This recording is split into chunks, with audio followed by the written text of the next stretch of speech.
Lalaki na mga katunying oh. Tataba pa. Kabila.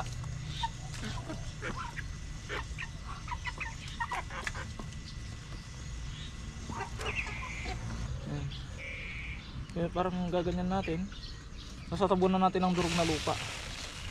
Tapos sabihin natin, mamunga ka ng marami ha. Ganon.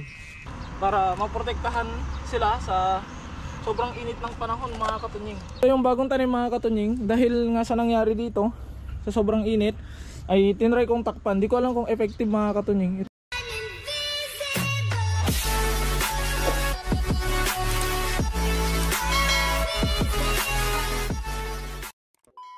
So what is up mga katunying, another day, another vlog. At syempre welcome back sa ating YouTube channel. At kung ilan pala kayo napadpad sa aking YouTube channel mga katunying, ay inaanyahan ko kayo mag-subscribe at i-click ang notification bell para ma-update kayo sa mga susunod pa nating video. At ayun mga katunying, unang-una sa lahat ay gusto ko lang po magpasalamat sa lahat ng walang sawang sumusuporta po sa atin. Hindi ko na po kayo isa-isahin, pero maraming salamat po mga katunying dahil na-reach na po natin ang 1,000 subscribers. At congratulations po sa ating YouTube channel.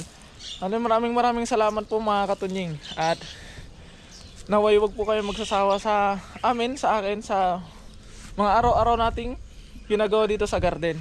At syempre mga katunying, for today's video ay nandito na naman tayo para gawin ang ating A Day in My Garden series or A Day in My Garden task. Tama ba? Basta yun. So magpapakain tayo ng mga alaga natin, tapos kukumustahin natin yung tinanim natin na kamatis mga katunying, kung meron pa bang nalanta or wala na. Kukumustahin natin sila. At tataniman natin yung kabilang linya mga katunying. At ito na siya. So far wala naman ng nalanta pa mga katunying. Ito lang talaga yung medyo mga nasunog-sunog sila. Pero yung pinalit natin kahapon ay goods naman. Yun. Ito naman yung target natin ngayong araw. Tataniman natin to ng kamatis mga katunying. At ayusin na natin yung ating pagtataniman ng kamote. Hindi na natin siya sasalandrain mga katunying. Ibubundok na lang natin. Tapos kasi mabilis lang naman madurog yung ano niya mga katunying. No? Yan. Bali dudurugin lang natin ng palayan mga katunying. Ibubundok natin. Tapos tataniman natin ng kamote. Kasi yung kamote natin doon ay malago na mga katunying. Kailangan ng ilipat. At syempre yung talong natin ito na din yung next nating project. Kailangan na nating linisan ulit to mga katunying para matanggalan ng damo. Matanggalan natin ang damo yan. Kaya ngayon mga katunying, gagawin na natin ang ating daily routine muna bago tayo magsimula dyan sa ating daily target. Kaya ngayon mga katunying, proceed na tayo sa ating daily routine. Ang paggawa ng sisig. Gawa lang muna tayo ng sisig mga katunying. Siyempre dito na naman tayo sa ating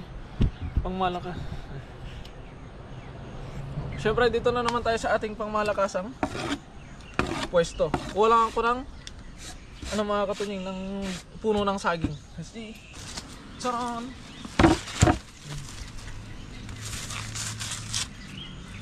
Huwag po kayo mag-alala sa saging mga katunying dahil sobrang dami po nating saging. At yung iba ay kailangan din nating tanggalin. Dahil matagal ko nang balak tanggalin yung ibang saging mga katunying. Dahil hindi na sila lumalaki, gaganto pa lang, namumunga na. Tapos pangit na yung bunga niya, hindi na maganda, kaya tatanggalin na lang. Kaysa tanggalin at masayang, kapag tinanggal ay masasayang lang din, gawin na lang nating pagkain ng pato tsaka ng ating mga alagang manok. Yung sa ganun ay hindi na masayang mga katunying.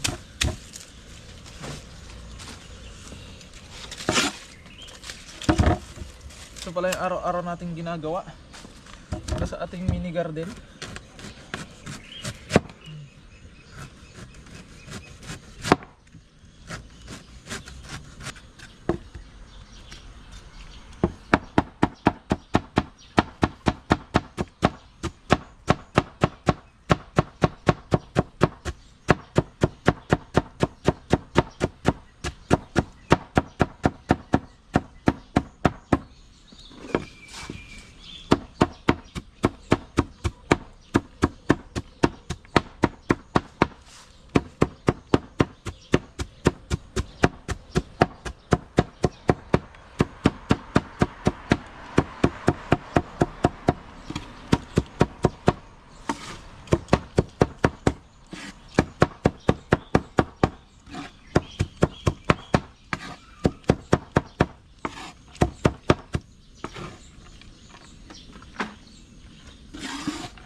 ang demand ng ating sisig mga katunying.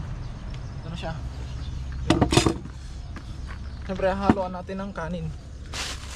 Ang malakas ng kanin from factory. Ito natin yan. Siyempre dagdag na din yan mga katunying. Tapos halaon ko na to ng darak mga katunying, nang mas dumami pa. Ayun, syempre tubigan na natin. Okay.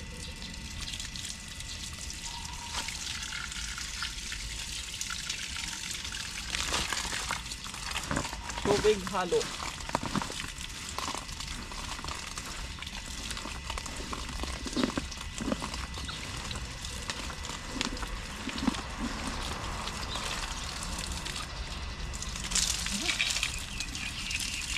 Sama na muna.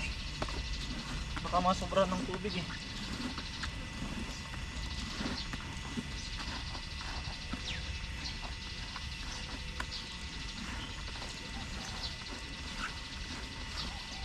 Dapat mga katunying ay mahalo natin to hanggang sa loob para talaga maghalo yung kanin, yung tatlong ingredients natin.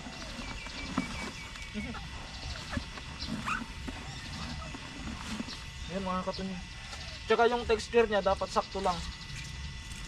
Hindi pwedeng sobrang maraming tubig. Hindi pwedeng sobrang ng tubig.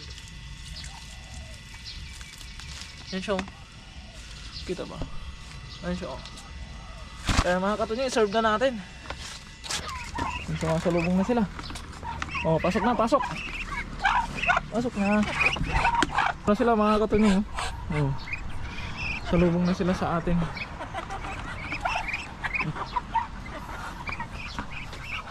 Excuse me po. Siyempre, ugasan muna natin yung kanilang kainan.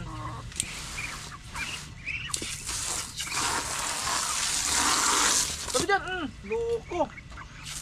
Alis, alis. Wait lang ah.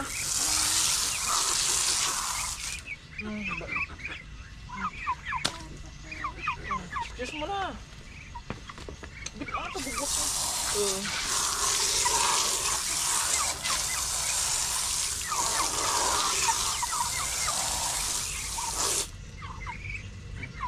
Excuse. Bilang ito sa kataba. Lalaki na mga katunying oh. Tataba pa. Tabi-tabi ba oh.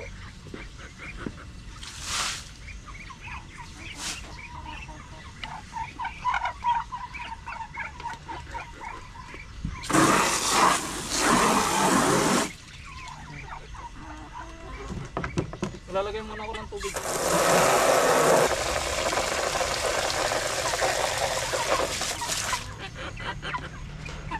Oh, ready na ba ang lahat? Oh, bagbaka na. Ito. Kabila.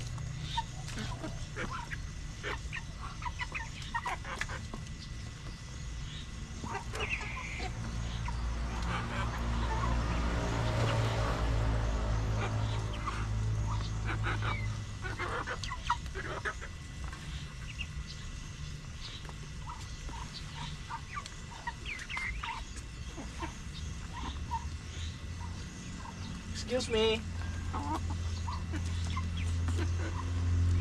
Kapag ganyan, sama-sama kayo.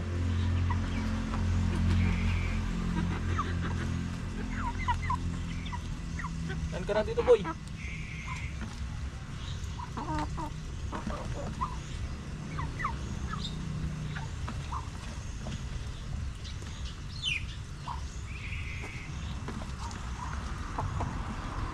Ano isa? Yung isa talaga mga katunying ayaw makijoin. Ayun o. Yung cobra natin.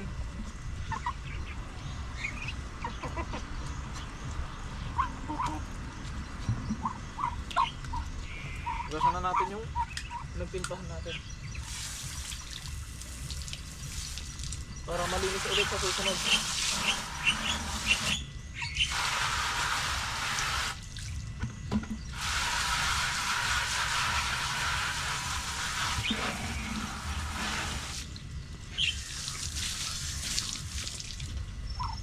Dahil tapos na tayo dito sa ating daily routine. Ayun, kumakain na sila.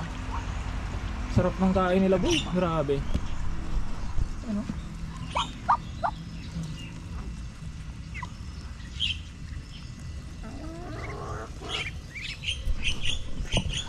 Ngayon naman mga katunying, ay doon na tayo sa ating target.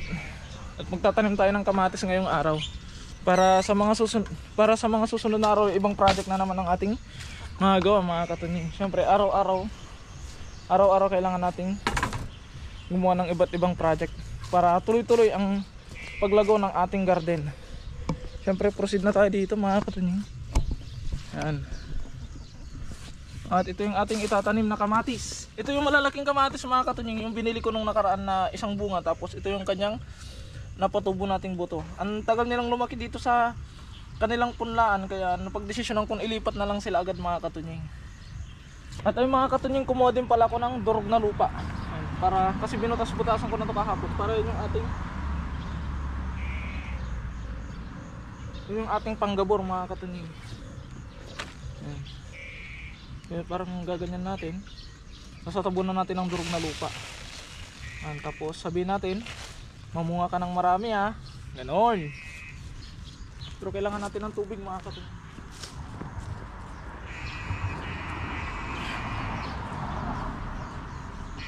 Bala yung tubig natin mga katunying, ipakakawalan lang natin dito sa gilid, kakalat na yan.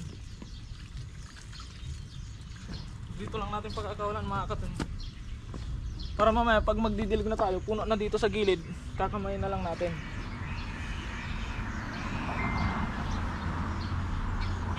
Solid.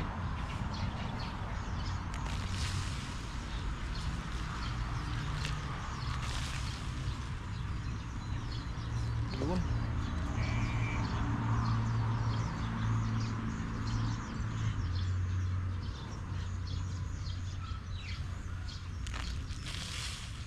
Mamunga kayo ng marami para solid.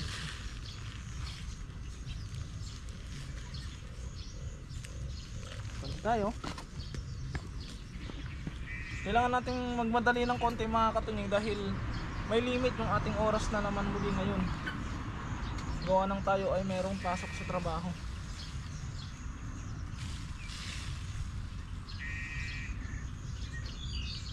Pero okay lang na pakonti-konti yung nagagawa natin. Ang importante ay baliktad. Ang importante ay meron tayong natatapos.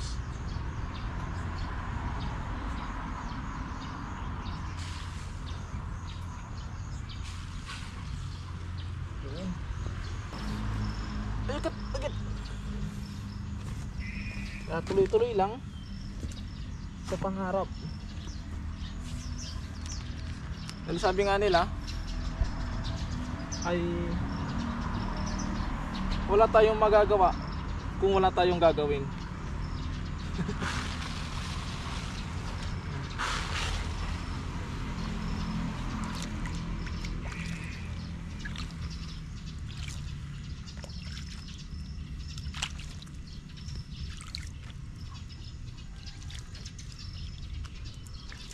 Naway maging maayos tong ating mga tanim mga katunying. Yun, tapos na nating taniman lahat mga katunying. Ngayon naman ay tatakpan natin to ng punti sa ba mga katunying para hindi siya gaanong madirekta sa araw. Dahil sobrang init ang panahon ngayon mga katunying dito sa Taiwan. At yun mga katunying, ito na yung katawan ng saging na ating itatakip pansamantala para maprotektahan sila sa sobrang init ng panahon mga katunying. Sobrang init talaga ngayon.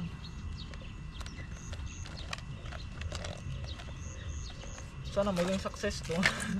Hindi ko alam. Try lang natin. If doesn't work, at least we tried. Ganito para hindi gaanong kulog.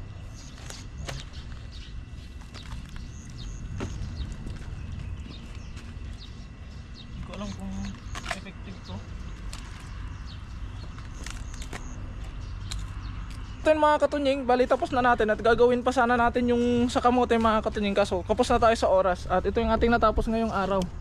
Ayun, ito yung bagong tanim mga katunying. Dahil nga sa nangyari dito sa sobrang init, ay tinry kong takpan. Di ko alam kung effective mga katunying itong ginawa natin na to. At naway maging tuloy-tuloy ito mga katunying, para mas marami tayong maaning kamatis. Dahil meron na tayong kamatis, talong, kalabasa, ampalaya, sayote, sitaw, luya, at kung ano-ano pang mga ano-ano pang mga kamatis, at kung ano-ano pang mga gulay. Kaya ayun mga katunying, hanggang dito na lamang muna ang update dito sa ating mini garden. At naway magtuloy-tuloy po ang paglago ng ating mini garden mga katunying. Maraming salamat po sa walang sawa niyo pong suporta sa akin, sa aking mga nakasama. Mag-ingat po palagi mga katunying, and God bless po. Bye bye.